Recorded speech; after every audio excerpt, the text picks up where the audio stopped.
Tom Jenkins for WLFC doing a little work for the alma mater and the YouTube channel with Barnes Courtney in Detroit. Barnesy, you have been touring like a maniac this spring. Yeah, it's been intense, but I love it. I love touring, man. You started off out on the West Coast, made the pilgrimage over to the East Coast. What's been the vibe? What's the vibe been like at the concerts? It's been sweaty, man. It's been sweaty and raucous, and I've been real surprised at the support that I've had on my first headline tour.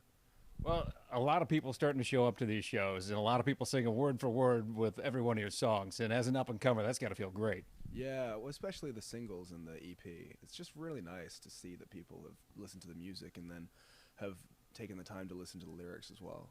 Oh, the EP is great. Of course, the Doldrums came out, was it January? And then Golden Dandelions, the single, just released earlier this month. I heard some of the acoustic versions on YouTube, but the first fully produced version of it, very nice. When you heard it for the first time, what did you think? I mean, I've worked on that track for so long. I've really slaved on it.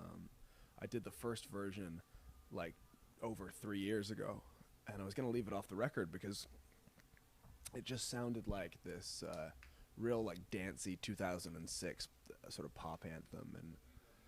But credit to my management and to Leon as well, who plays bass in the band, that when they heard me playing it on acoustic guitar, they said, you got to put that on the record. So I got on with my buddy Sam from my first band, and we spent a long time in his bedroom trying to produce this track, and it was never quite right. And there was so much going on with the band, with the project, that I was pulled from peg to post, like touring from one city to the next. And so I took Sam on the road, and we'd do like, the vocals one day in New York in between promo and gigs, and then the next day we'd do some percussion backstage at a festival, or we'd do like a little bit of the guitar in Austin.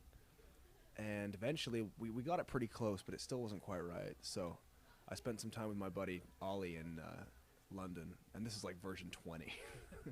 So we're talking to Barnes Courtney on the WLFC YouTube channel. There are a lot of interesting ways to get to your music. I know when I first heard Glitter and Gold, it was during an NBA Finals commercial last year on ESPN. I thought, wow, who is? I got to hear this song. I got to hear the full version of it. And then that got me into everything else that was out there. But then as you start checking around, you find your stuff on video games. I think the WWE's had a couple of your songs on there. Is that sort of the new way to get to this new music?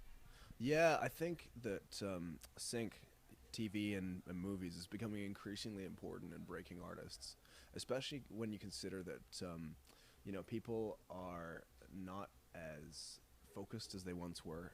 The format for music has changed. They don't go out and buy vinyls and have that ceremonial sit down where they take the plastic off of the outside and have all their friends over to listen to the records. It's much more sporadic. So you'll see bands like Bastille breaking off a car commercial in England. And sync has been very important to helping me get my music out there too. It's almost like another form of radio. It's all, my friend was describing it to me as MTV back in the day. That's how you kind of got to it. I was playing my kid's baseball game on PlayStation the other day, and Hands came on. And I thought, well, that's awesome. Yeah, it blows my mind that these tracks that I recorded in my friend's bedroom mostly are like in these crazy things.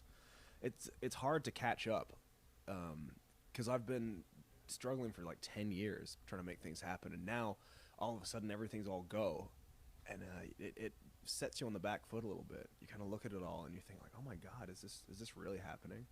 Everything in turbo mode for you now. The tour wraps up at the end of June. Are there some July dates as well? And then what are you off to? I mean, I just told my management, like, if I've got records out or an album out, just keep me on the road. I don't ever want to be in one place. I don't even rent a house. I don't rent a room. I just live out here, and this is what I should be doing: paying my dues and going from venue to venue, seeing the fans, meeting the fans, and just playing my little tits off. What's your favorite when you get out in front of the stage? What's been the song that's been getting everybody going? I love Hobo Rocket. You opened with it in Columbus last week. Loved it. The whole show just flowed from there. What gets the crowd moving for you? I mean, the crowd, I think typically people like stuff that they know. So they love Glitter and Gold. They love Fire. Golden Dandelions, now that it's out, people are starting to get to know that. Yeah, I think every audience, though, is different. So a favorite song for me is always changing and transient. every gig is a new challenge. It's always a different feel and vibe, and you have to work out different creative ways to try and connect with people on a genuine level. And that's why I love being a musician, because it's always different every night. Of course, Golden Dandelions, you can get that on Spotify and iTunes right now. You can get the rest of the EP there as well, correct? That's correct. Make sure you do that. Actually, come out to a show and get the experience, buy the EP. That's what we did last week. We're playing Golden Dandelions in the new music rotation at WLFC. So hopefully you're getting more radio time the more touring you do. Yeah, well, thank you so much for playing my tunes.